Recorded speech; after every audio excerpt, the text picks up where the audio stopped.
राणा प्रतापनगर पोलिसांनी हद्दपार असलेल्या आरोपी रोशन ज्ञानेश्वर कोडापेला घातक शस्त्रासह धूमधाम करताना ताब्यात घेतलंय।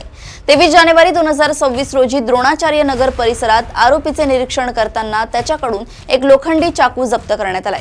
आरोपीवर कलम 142, 135 मपोका सह कलम 425 भारतीय न्याय संहिता नोंद करून अटक करण्यात आली आहे। पुढील तपास सुरू आहे। माननीय पोलीस आयुक्त साहेब यांच्या आदेशानुसार नागपूर शहरात वाढलेल्या चाकू आणि इतर घातक शस्त्राच्या घटनांमुळे आम्ही शोध मोहीम राबवलेली होती। तर काल दिनांक 23/1/2026 रोजी सर्चिंग करत असताना आम्हाला एक माहिती मिळाली की एक तडीपार आरोपी आहे रोशन कोडापे म्हणून, तो शस्त्र घेऊन फिरत असला।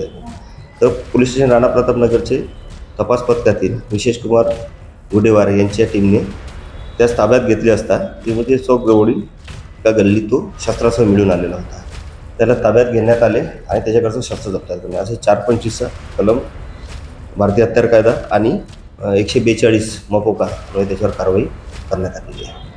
2 वर्षापूर्वी हद्दपार करण्यात आलेले आहे आणि त्याच्यासोबत इतर पण ते गँगमधील जे सदस्य आहेत त्यांना पण हद्दपार करण्यात आले।